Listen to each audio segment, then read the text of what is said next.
Depression is a medical illness that makes a person think and act in a negative manner.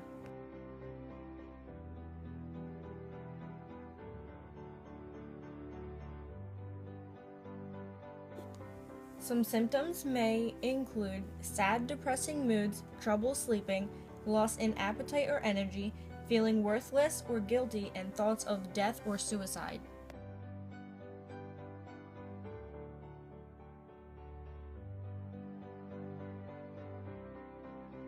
One way for a family to cope with someone in their family having depression is for them to research so they understand better what it is and how they may be able to help them. Be there for them by being a good listener and also motivating them to go seek help.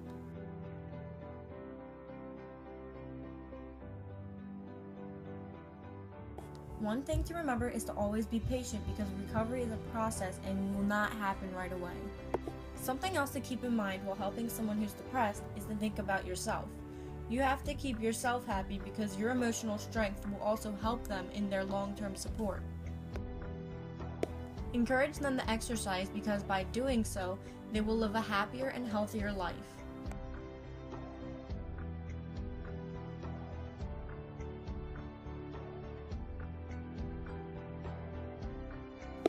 Suggest potential hotlines, therapy, or changes in lifestyle, or even to talk to a doctor about medication for their specific cause.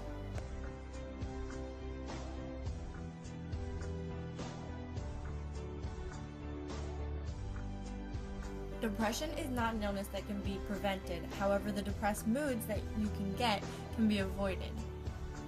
Try talking to friends and family for advice, therapy, long-term treatment, joining a local support group, or even seeing a doctor.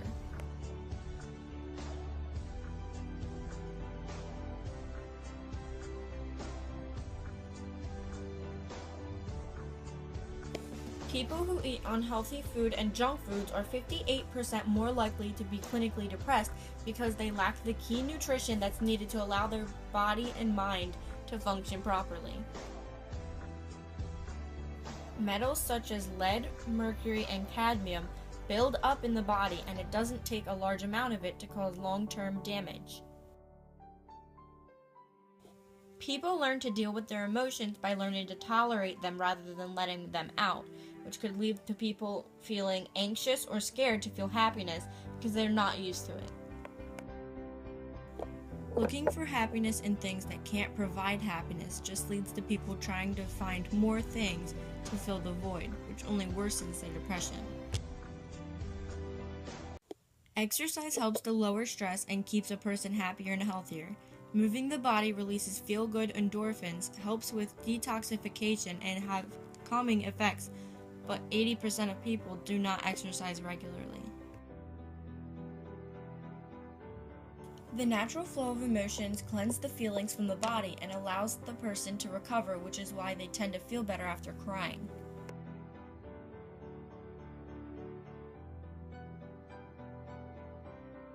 The National Suicide Prevention Lifeline is a non-profit hotline that, when called, a dispatch mobile crisis team is sent to the caller's house, and they offer counseling if it's deemed appropriate.